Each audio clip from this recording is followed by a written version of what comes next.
Alhamdulillah alladzi anzala al-furqana ala 'abdihi liyukhrijahu min adh-dhulumati ila an-nur. Ashhadu an la ilaha illallah wahdahu la sharika lahu shahadatan tutahhiru al-qulub min al-ghishshi al-'ayn. Wa ashhadu anna Muhammadan 'abduhu wa rasuluhu la nabiyya ba'dahu.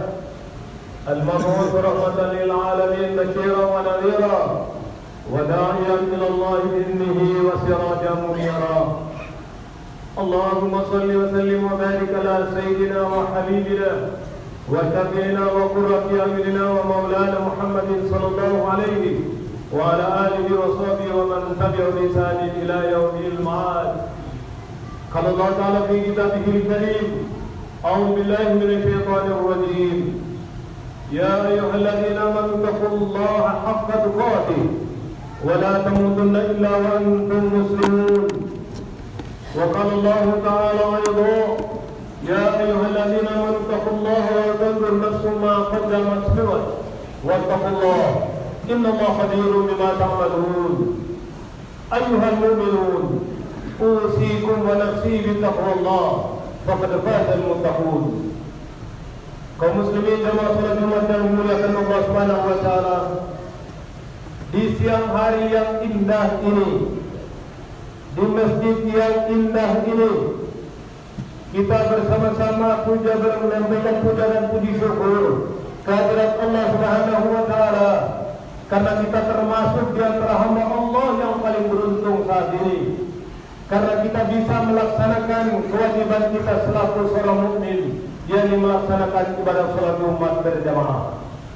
Sebab boleh jadi ada saudara kita sesama muslim, ada yang belum berkenan meninggalkan aktivitas perdagangannya, ada yang belum bersedia meninggalkan aktivitas di kantornya, atau ada yang belum bersedia meninggalkan aktivitas kehidupan duniawinya. Tapi kita tergolong di antara hamba Allah yang siap, yang sami'na wa ata'na ketika Allah panggil untuk melaksanakan ibadah salat Jumat. Kita sangat beruntung hari ini, maka patut kita bersyukur kehadirat Allah Subhanahu wa taala. Selanjutnya salawat dan salam marilah kita senandungkan bagi junjungan baginda Nabi besar Muhammad sallallahu alaihi wasallam, nabi yang namanya terus terpatri dalam batin orang beriman, yang namanya terus didawamkan dalam lisan-lisan orang beriman. Apakah mereka dalam keadaan sibuk atau tidak sibuk, di pagi maupun di petang hari, mereka berselawat kepada Nabi sebagai ungkapan kecintaan kepada baginda Rasulullah sallallahu alaihi wasallam. Karena kaum muslimin yang mulia, Allah berfirman, bahkan disampaikan oleh Rasulullah sallallahu alaihi wasallam, "Man ahabbani ahabbanallah." Barang siapa yang mencintai aku, maka Allah mencintainya, dan barang siapa yang mencintai aku, maka dia akan bersamaku di dalam surga. Maka kaum muslimin yang mulia, pantas kalau kita mendawamkan dengan berselawat kepada baginda Rasulullah sallallahu alaihi wasallam. Selaku khatib, izinkan saya mengajak kita sekalian, marilah bersama-sama berusaha meningkatkan kualitas iman dan ketakwaan kita kepada Allah Subhanahu wa taala. Karena kita tidak hanya sekedar seorang muslim, tapi kita diperintahkan oleh Allah untuk menjadi orang beriman. Bahkan sesudah itu kita meningkat lebih tinggi menjadi orang yang muttaqin, dan selanjutnya kita dimintakan oleh Allah, jangan berhenti, lalu kalian sampai menjadi orang-orang yang mukhlisin, orang-orang yang ikhlas dalam kehidupan ini. Lalu kemudian kalian menjadi orang-orang yang muhsinin, orang-orang yang terbaik, yang dilahirkan, yang diwujudkan oleh Allah Subhanahu wa taala keberadaan mereka di muka bumi. Kaum muslimin dalam jamaah salat Jumat yang dimuliakan Allah Subhanahu wa taala, izinkan saya menyampaikan khutbah kita hari ini untuk mengemban misi umat terbaik, umat yang mulia, umat yang hebat, umat yang dilahirkan di muka bumi, insya Allah menjadi patron dan bahkan dinobatkan oleh Allah menjadi saksi bagi umat manusia. Sebagaimana Allah berfirman di dalam Al-Quranul Karim, Bismillahirrahmanirrahim, Wa kadzalika ja'alnakum ummatan wasatan litakunu syuhada'a 'alan nas wa yakuna ar-rasulu 'alaikum syahida. Demikianlah kalian umat Islam ini diciptakan oleh Allah menjadi ummatan wasatan, umat yang di tengah, umat yang moderat, umat yang insya Allah berada di tengah-tengah, yang akan menjadi saksi bagi umat-umat manusia di muka bumi, dan insya Allah Rasulullah akan menjadi saksi bagi orang-orang beriman. Jadi kaum muslimin yang mulia, tanamkan dalam batin kita, masukkan dalam pikiran kita, alirkan energi kehidupan dalam kehidupan kita ini. Kita adalah umat terbaik, umat yang diciptakan oleh Allah dengan berada di tengah-tengah. Kita tidak condong ke kanan, tidak condong ke kiri, tidak terbawa arus dalam kebahayalan dan imajinasi. Tapi kita tidak juga terjebak dalam panduan, dalam jebakan materi. Tapi kita berada dalam umat manusia yang berada di tengah. Ini menjadi misi umat Islam.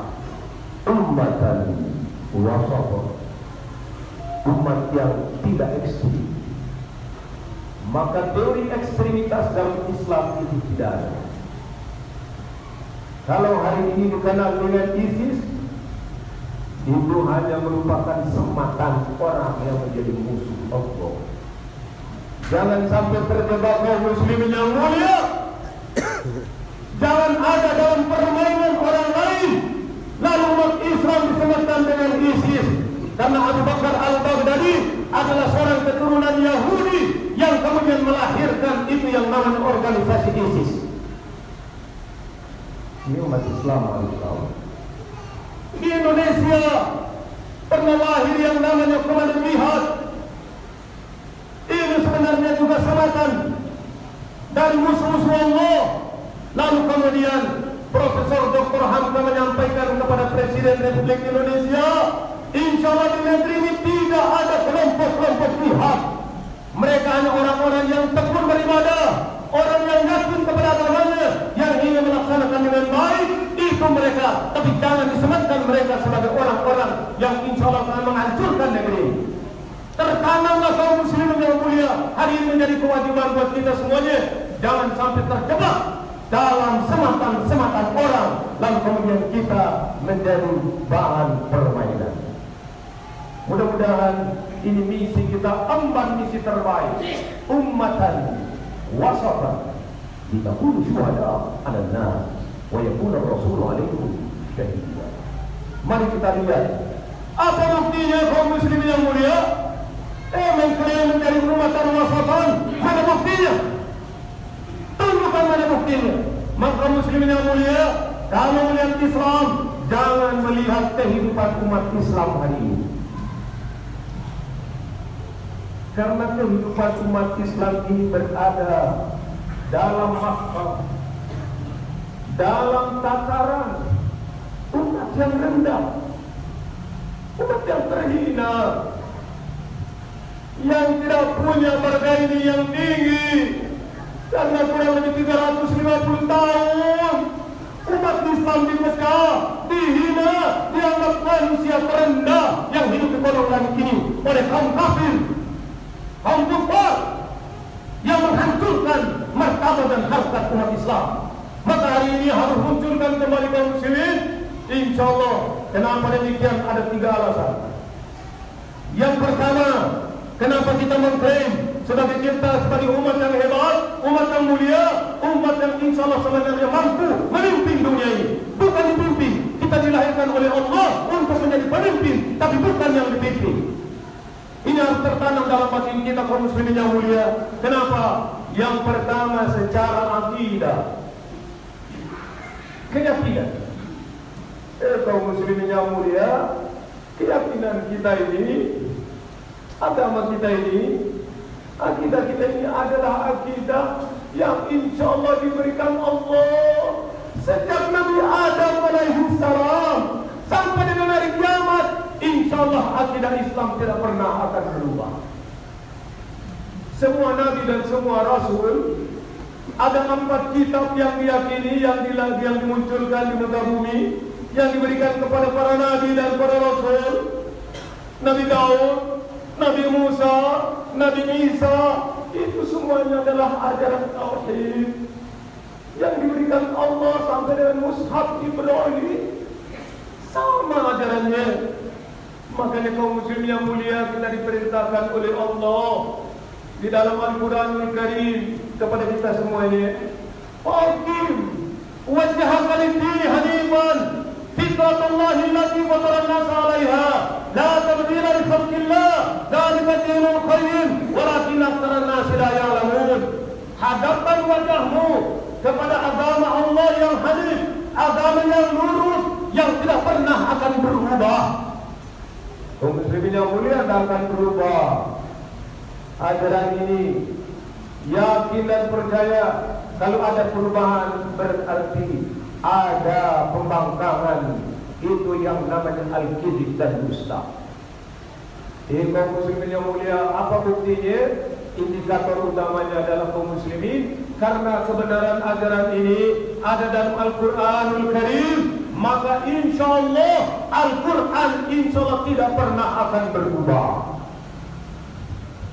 Inna nahnu nazzalna dzikra wa inna lahu lahafizun.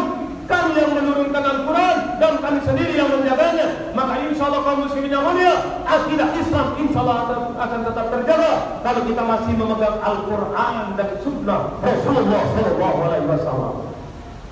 Ustaz ngomong sembarang. Ternyata mana kaum muslimin yang mulia? Apakah ada kitab suci yang lain yang dihafal mulai dari halaman 1 sampai dengan halaman berikutnya, kalau kurang lebih 400 halaman? Ada kitab suci, tolong tunjukkan. Ada kitab suci yang bisa dihafal, walaupun dia seorang cendekiawan, seorang yang menguasai kitab suci, tapi tidak ada yang bisa menghafal. Tapi kalau ditanya Al-Quran, insya Allah yang 6 tahun bisa hafal, yang 40 tahun bisa hafal, bahkan yang 60 tahun bisa hafal Quran. Dia menawarkan Al-Quran umur 63 tahun sudah bisa menghafalkan satu Al-Quran. Karena insya Allah kaum muslimin yang mulia, dalam bahasa sufi mengatakan Al-Quran adalah huruf yang sesuai dengan apa yang ada dalam pribadi umat manusia. Ini dari segi akidah tidak akan berubah. Maka kaum muslimin mulia, misi kita mengemban ini harus kita nyatakan kepada umat manusia, siapapun dia, saya umat yang terbaik. Jangan hina, jangan rendahkan. Kami umat yang sudah dianugerahkan oleh Allah Subhanahu wa taala. Maka jangan kami anggap remeh umat ini. Kami tidak bisa dibeli dengan duit, kami tidak bisa dibeli dengan jabatan. Karena kehormatan lebih mulia dari apa yang engkau berikan dunia. Rasulullah pernah ditawarkan gunung Ahmad bisa dijadikan materi. Kalaupun Rasulullah mau cari perempuan, akan diberikan perempuan tercantik. Mau dicari jabatan, raja, akan diberikan menjadi raja. Tapi Rasulullah andal dengan itu semuanya. Rasulullah hanya mengatakan, jangan hentikan dakwah ini. Ini selamat. Hari ini harus sibuk. Jangan sampai terjebak dalam permainan orang. Karena hari ini kita berada dalam permainan seperti papan catur yang orang sedang mempermainkan umat ini. Mudah-mudahan umat ini akan kembali dan berada di atas jalan as-sirat al-mustaqim. Yang kedua, kaum muslimin yang mulia, sains, ilmu pengetahuan.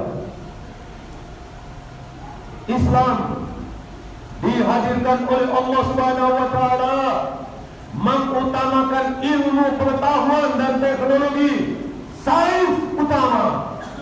Dulu pada zaman pertengahan, ketika umat manusia yang bukan muslim mereka menentang kemajuan ilmu pengetahuan dan teknologi, datang Islam, insya Allah memproklamirkan sains, lalu kemudian muncullah ilmu pengetahuan di dunia.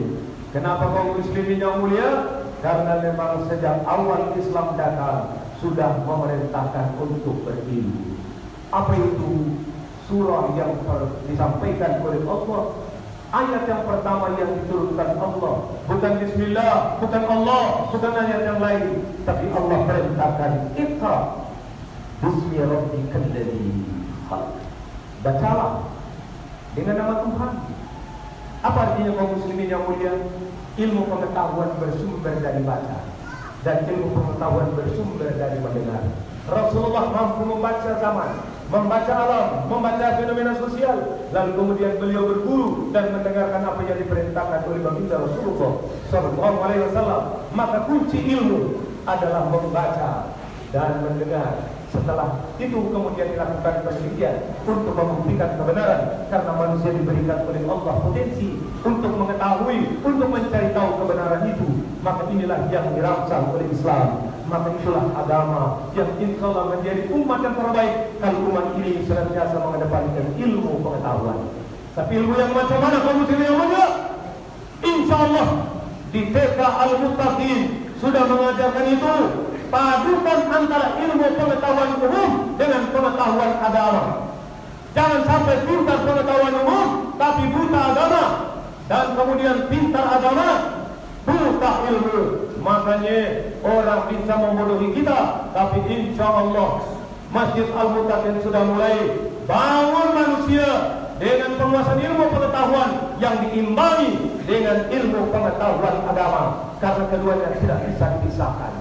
Boleh dibedakan, boleh diidentifikasi, tapi tidak bisa dibedakan. Insya Allah itulah yang kemudian pendidikan dalam istilah Islam disebut dengan tarbiyah, yaitu membentuk manusia untuk mengenal Allah, untuk berdekatan dengan Allah Subhanahu wa Ta'ala. Ilmu pengetahuan yang ketiga, Islam ini adalah umat yang mengedepankan akhlak, akhlakul karimah. Maka Rasulullah menyampaikan, wama buistu liutami memakai akhlak. Tidaklah saya diutus kecuali untuk mempersempurnakan akhlak. Akhlak sudah baik kaum muslimin yang mulia, tapi Rasulullah sempurnakan akhlak ini. Cinta kasih, kasih sayang, persaudaraan, toleransi, menghargai, menghormati, jangan menzalimi, jangan merasa lebih hebat. Orang lain rendah, kita lebih hebat, tidak ada. Tapi harus mengatakan ini prinsip Islam. Katakan kita, tapi bukan aku. Sekali lagi kaum muslimin yang mulia, apakah dia seorang pemimpin, apakah penguasa, apakah rakyat, katakan kita, tapi bukan aku. Ini prinsip Islam. Kita, sekali lagi kita. Jangan sampai mengklaim orang punya karya lalu kemudian kita yang mengklaim saya punya karya. Jangan sampai orang punya kehebatan lalu kemudian setelah kita berkuasa kita mengatakan itu kekuasaan dan jabatan saya. Padahal kita bagian dari kita, dan itulah kita yang menjadi prinsip Islam. Insya Allah kaum muslimin yang mulia, mari kita kembalikan, karena ini adalah misi kita semuanya, misi mengemban umat terbaik, umat yang dilahirkan untuk menjadi saksi, menjadi contoh dan tauladan bagi umat lainnya. Tapi jangan sebaliknya, umat Islam menjadi rendah, umat Islam yang terhina, karena mereka bisa dibeli, mereka bisa dibayar, tapi kehormatan jauh lebih tinggi. Walaupun ditawari 1 triliun daripada saya menjual harga diri dan kehormatan. No, lah, lebih baik saya hidup dalam keadaan fakir tapi bagi orang yang mulia, daripada hidup bergelimang materi tapi berada dalam jebakan dan kehinaan. Munsyahidan au jannah. Apakah saya mati sebagai orang surga ataukah saya mati sebagai orang syahid, orang yang menang dan orang yang merdeka? Barakallahu li wa lakum fil Qur'anil Karim wa nafa'ani wa iyyakum bima fihi minal ayati wa dzikril hakim. وتقبل مني ومنكم تلاوته إنه هو الغفور الرحيم وهو السميع العليم والحمد لله رب العالمين. والعصر إن الإنسان لفي خسر إلا الذين آمنوا وعملوا الصالحات وتواصوا بالحق وتواصوا بالصبر.